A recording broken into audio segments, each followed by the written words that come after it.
काही अशा skin care tips ज्या तुम्हाला ग्लोईंग, तुकतुकीत, क्लिअर, तुम्हाला हवी तशी त्वचा मिळवून देतील. आय विश की या सगळ्या टिप्स जर मला थोड्या आधी माहिती झाल्या असत्या ना, खूप बरं झालं असतं. पण ठीक आहे, इतकाही उशीर झाला नाहीये आणि तुम्ही सुद्धा उशीर करू नका, कारण या टिप्समुळे तुमचा भरपूर फायदा होणार आहे. तर मित्रांनो, चला सुरू करूया. सगळ्यात पहिली गोष्ट जी मला वाटते मला खूप आधी माहिती असायला हवी होती ती म्हणजे सकाळचं कोवळं ऊन सोडलं तर इतर पूर्ण सनलाईट जो असतो तो आपल्या स्किनसाठी शत्रूप्रमाणे असतो. सनलाईट हा आपल्या त्वचेसाठी हार्मफुल असतो, म्हणून जितकं आपल्या त्वचेला सन एक्सपोजर पासून वाचवता येईल ना तितकं आपण वाचवलं पाहिजे. बघा, तुम्ही कधी नोटीस केलंय, आपण ज्यावेळी शाळेत होतो, लहान होतो, तेव्हा आपल्या हातांवर असेल, आपल्या चेहऱ्यावर असेल, खूप जास्त टॅन असायचा. किंवा अशी एखादी व्यक्ती, अशी एखादी मुलगी आपण आपल्या शाळेतली बघतो जी तेव्हा तर तिचा कलर एवढा बरा नव्हता, पण आता तिचा कलर उजळलेला असतो, लाईट झालेला असतो. मग असं कसं होतं? असं यामुळे होतं कारण ज्यावेळी आपण शाळेत असतो आपण आपल्या त्वचेची अजिबात काळजी घेत नाही आणि सगळ्यात महत्त्वाचं म्हणजे आपल्या बाहेरच्या ॲक्टिव्हिटीज जास्त असतात. आपण भरपूर बाहेर जातो, बाहेर खेळतो, मस्ती करतो, बाहेर आपले भरपूर क्लासेस असतात, म्हणून आपली स्किन सनच्या कॉन्टॅक्टमध्ये जास्त येते. आणि त्यावेळी आपल्याला सनस्क्रीन सारखी गोष्ट माहिती सुद्धा नव्हती.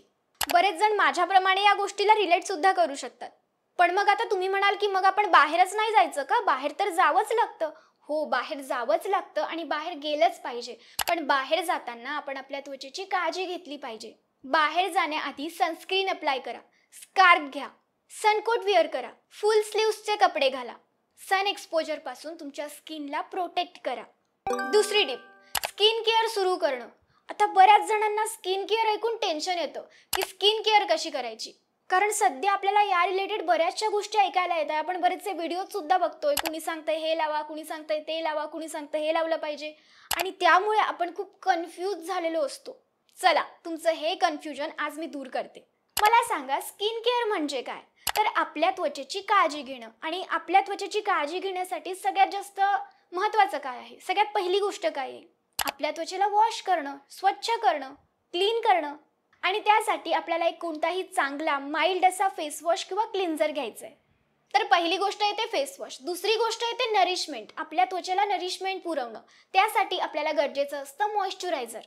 आणि तिसऱ्या गोष्टीमध्ये येतं प्रोटेक्शन. त्यासाठी आपल्याला सनस्क्रीन यूज करायची असते. तर सुरुवातीला आपल्याला फक्त या 3 गोष्टी महत्त्वाच्या असतात स्किन केअर सुरू करण्यासाठी. आणि मग आपण आपल्या सोयीनुसार बाकीच्या गोष्टी आपल्याला वाटल्या तर आपण ॲड करू शकतो, कारण त्या गोष्टी ट्रीटमेंटमध्ये येतात. पण सगळ्यात आधी आपल्याला प्रोटेक्शनकडे लक्ष द्यायचं आहे. आपल्याला बेसिक स्किन केअर रुटीनसाठी फक्त या 3च गोष्टींची गरज असते. मग फेस वॉश कोणता यूज करायचा? बघा, तुमचा जो फेस वॉश आहे तो अगदी माइल्ड असला पाहिजे. मी कोणता फेस वॉश यूज करते? तर मी बायोक्यूलचा एव्हरग्लो रेडियन्स फेस वॉश यूज करते. बायोक्यूल एव्हरग्लो रेडियन्स फेस वॉश हा फेस वॉश आपल्या डेड स्किन सेल्सला एक्सपोलिएट करून हळूहळू नाहीसा करतो. मेलॅनिन प्रोडक्शनला लिमिट करून हायपर पिगमेंटेशन आणि डार्क स्पॉट्स नाहीसे करतो.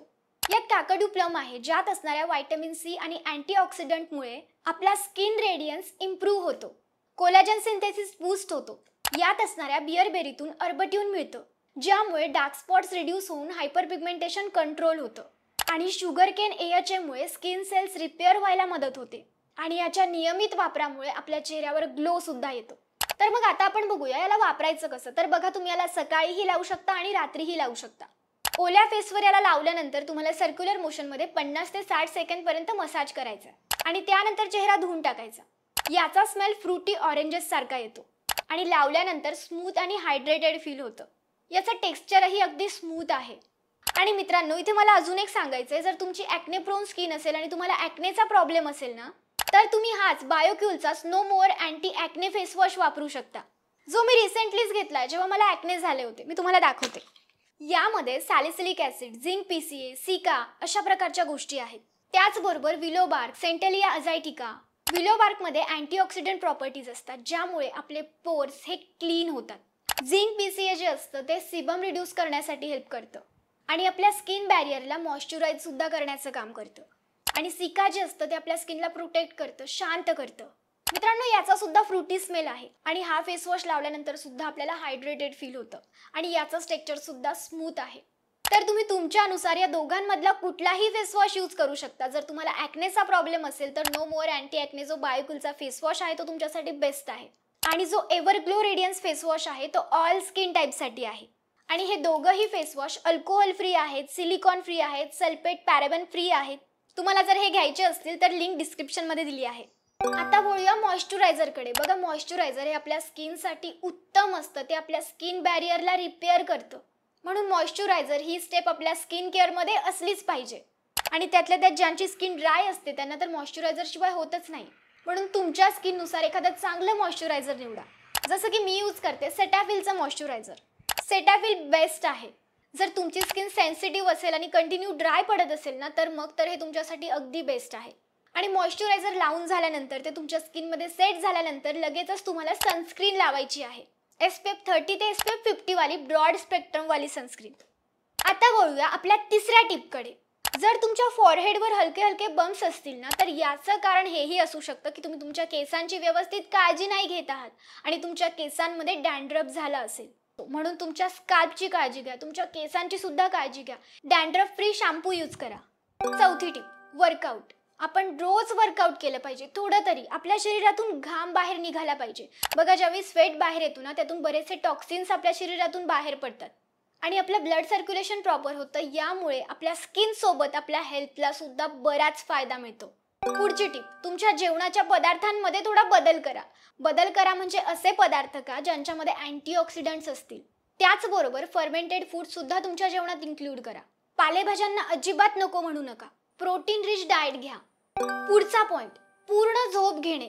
बघा, या गोष्टीला आपण सध्याच्या काळात जास्त मनावर घेत नाही.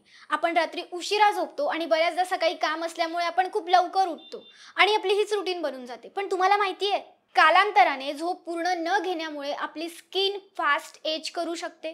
आणि जेव्हा आपण पूर्ण झोप घेतो ना आपली स्किन अगदी टवटवीत असते. आणि पुढच्या गोष्टी तर सोडाच, आपण आताच बघूया. ज्या दिवशी आपली झोप पूर्ण झालेली असते ना आपण अगदी टवटवीत दिसतो, आपली स्किन अगदी चांगली दिसते. आणि जेव्हा आपली झोप झालेली असते ना आपण पूर्ण डल दिसतो. म्हणूनच पूर्ण झोप घ्या. पूर्ण झोप घ्या म्हणजे जास्त झोप घ्या असं नाही. 7 ते 8 तासाची झोप नक्कीच घ्या. पुढची tip, reduce sugar drinks and sodium intake. बघा, शुगरला जितकी कमी करता येईल ना तितकी कमी करा. आणि बाहेरचे जे सॉफ्ट ड्रिंक्स आपण पितो ना ते पिणं सुद्धा टाळा. जितकं तुम्हाला टाळता येईल तितकं टाळा. आणि तुमच्या जेवणामध्ये सुद्धा तुम्हाला जितकं मीठ गरजेचं आहे ना तितकंच घ्या. आता बऱ्याच जणांचं काय असतं, त्यांना गोड खाणं सोडायचं असतं किंवा कमी करायचं असतं, पण त्यांच्याने ते होतच नाही कारण त्यांना प्रचंड गोड आवडतं. मग अशा वेळी आपण काय करू शकतो. बघा, तुम्हाला चॉकलेट खावीशी वाटते, काहीतरी गोड खावंसं वाटतंय, मग तुम्ही त्या गोडला वेगळ्या पद्धतीने खाऊ शकता. जेव्हाही तुम्हाला गोड खाण्याची क्रेविंग होईल ना सरळ जा आणि 1 ग्लास पाणी पिऊन टाका आणि मग बघा तुमची क्रेविंग पूर्णपणे नाहीशी होईल. कमी तरी नक्कीच होईल. हेही करायचं नसेल तर तुम्ही काहीतरी हेल्दी खाऊ शकता. जसं की तुम्ही फ्रुट्स खाऊ शकता, लिंबू पाणी पिऊ शकता, साखरेच्या ऐवजी हनी वापरू शकता. पुढची टिप, हायड्रेटेड राहणं. स्वतःला हायड्रेटेड ठेवणं. स्वतःला हायड्रेटेड ठेवा आणि यासाठी भरपूर पाणी प्या. आपल्याला असं वाटतं ना की मी तर भरपूर पाणी पितो तरी सुद्धा कुठे माझा चेहरा ग्लो करतो, कुठे काही फायदे होतात.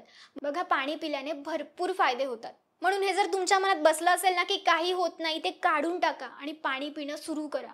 तर मित्रांनो, या होत्या काही टिप्स ज्यांच्याने तुम्हाला बराच फायदा होईल. आणि व्हिडिओ कसा वाटला आणि आपल्या या नवीन सिरीजचा आणखीन पुन्हा एखादा नवीन व्हिडिओ कोणत्या टॉपिकवर बनवू ते मला कमेंट करून सांगा.